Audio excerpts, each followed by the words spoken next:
राधे राधे भक्तों, जय श्री कृष्ण। व्याग बोले, हे मुनि, मुझ पापी और दुष्ट बुद्धि पर आपने बड़ी दया की है।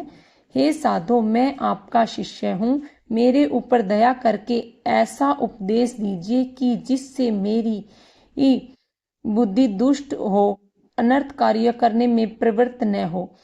व्याग की ऐसी बात सुन शंख मुनि बोले, हे व्याग, यहाँ धूप बहुत सताती है, न यहाँ छाया है न पानी। कहीं दूर छाया की जगह में चलकर जल पीकर स्वस्थ चित्त हो तेरे सामने विष्णु भगवान के माधव मास का महात्म्य जो पाप नाशक है वर्णन करूंगा।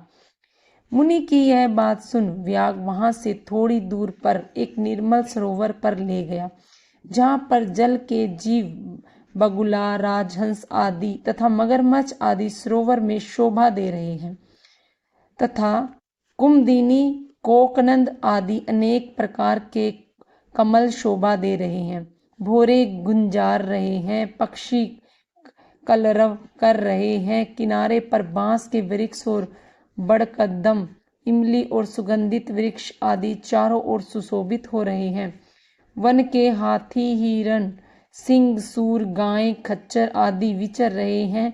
बंदर, लंगूर आदि छलांग मार रहे हैं। प्रचंड पवन के वेग से वृक्ष झूम रहे हैं।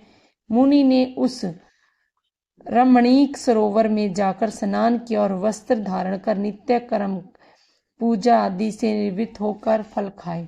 शंख मुनि सुखपूर्वक बैठ व्याग से पूछने लगा, तुम कौन से धर्म को सुनने की इच्छा करते हो? धर्म बहुत हैं और उनके करने की विधि भी अलग अलग है। इसमें से विशाख धर्म थोड़ा है मगर अत्यंत फलदायक है। तुम्हारे मन में जो पूछने की इच्छा है पूछो। तब हाथ जोड़कर व्याग बोला, हे महाराज, मुझे कौन सा कर्म करने से तमोगुणमयी या व्याग योनि मिले और किस कर्म से मेरी ऐसी बुद्धि हो गई जो महात्मा की संगति हुई, यह सब वृत्तांत मुझसे कहिए। यह सुन शंख मुनि कहने लगे, हे व्याग, तू साकल नगर में पहले वेद पाठी ब्राह्मण था। तेरा नाम स्तंभ था और त्रिवत्स गोत्र में तेरा जन्म हुआ था। एक वैश्या से तेरा प्रेम था।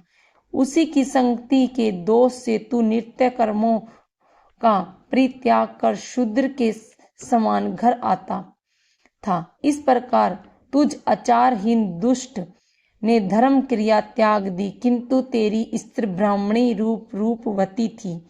वह वेश्या सहित तुझ नीच की सेवा किया करती थी और तुम दोनों की आज्ञा में लगी रहती थी। जब इस तरह सेवा करते करते बहुत समय बीत गया, तब एक दिन तूने भैंस का दूध और मूली खाई तथा शूद्रों के भक्षण करने की वस्तु और तिल खाए। इस अपच्य भोजन से तुम्हें वमन होने लगी और दारुण रोग हो गए, जिससे घोर वेदना होने लगी। जब तक घर में धन रहा तब तक वेश्या भी वहीं रही। फिर सब धन को लेकर घर छोड़कर चली गई तो तुम्हें घोर घृणा उत्पन्न हुई और रोग में अत्यंत दुखी हो दीन वाणी से व्याकुल चित्त रोते हुए ब्राह्मणी से कहने लगा, तू मेरी रक्षा कर। मुझ पापी ने तेरा कुछ भी उपकार नहीं किया। जो ग्रस्त प्राणी अपनी भार्या का मान नहीं करते वे 15 जन्म पर्यंत निपुंसक होते हैं। हे महाभागे, रात दिन साधु महात्माओं से निंदित हो तेरी अवज्ञा करने से मैं पाप योनि में पड़ूंगा। मैं ते विनीत भाव पर भी क्रोध के मारे जलता हूँ। जब उसके स्वामी ने ऐसा कहा तब वह हाथ जोड़कर बोली, हे कांत, आप मेरे प्रति दीनता और लज्जा मत करो। मैं आपके ऊपर क्रोध नहीं किया है।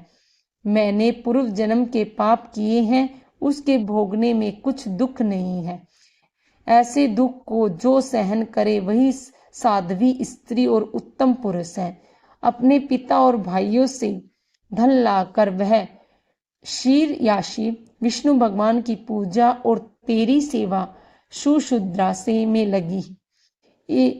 दिन रात मल मूत्र धो शुद्ध करके और तेरे जो कीड़े पड़ गए थे उन्हें धीरे धीरे निकालती। रात दिन नींद त्याग तेरे दुख में दुखी होकर कहने लगी, हे पितरोश्वरों, आप मेरे पति की रक्षा कर रोगहीन व पाप रहित करो। चंडिका श्री गणेश जी शनिश्चर जी से प्रार्थना करती थी कि मेरे पति निरोग होकर 100 वर्षों तक जीवित रहे। ऐसे वह देवी प्रतिदिन किया करती थी। तब एक दिन केवल नाम के मुनि वैशाख में संध्या समय घर पर आए। तब तेरी स्त्री ने रोगनाशक वेद समझकर उसके चरण धोकर जल सिर पर छिड़क लिया और गर्मी से वह कुल महात्मा को तेरी आज्ञा देकर शरबत पिलाया, जिससे उनको शांति मिली। दिन निकलने पर वह मुनि जैसे आए वैसे ही चले गए। थोड़े दिन बाद तुझे सन्निपात हो गया। तब तेरी स्त्री ने त्रिकुटा पिलाया तो तुझे उसकी उंगली काट ली और तेरी दांती भिज गई। तू अपनी सुंदर शैया पर उसी शैया पर ध्यान करता हुआ मर गया। तेरी रूपवती स्त्री यह देख अपना कंकण बेचकर बहुत सा ईंधन लाई। विशाल चिता बना बीच में तुम्हें रखकर तेरे रोग पीड़ित शरीर का अग्नि संस्कार किया और स्वयं भी उसी अग्नि में जलकर सती हो गई। वह शरीर त्याग पति का आलिंगन कर तत्काल विष्णु लोक में चली गई। वैशाख में पानी का दान करने और चरण धोकर जल सिर पर छिड़कने से योगियां की सी दुर्लभ गति उसे मिल गई और तूने समस्त पापों से छूटकर भी अंतकाल में वेश्या का स्मरण करने से देह त्याग कर व्याग का जन्म धारण किया। तुझे सदा हिंसा प्यारी है और चित्त में सदा उद्वेग रहता है। तूने वैशाख में शरबत पान करने की आज्ञा दी और मुनि के चरण धोने का पाप नाशक जल मस्तक पर छिड़का।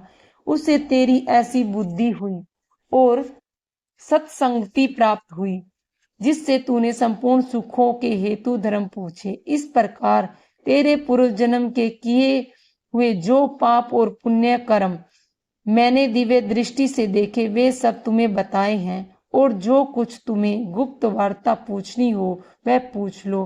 तेरा मन शुद्ध हो गया है। हे मात में तेरा कल्याण हो। राधे राधे भक्तों, जय श्री कृष्णा।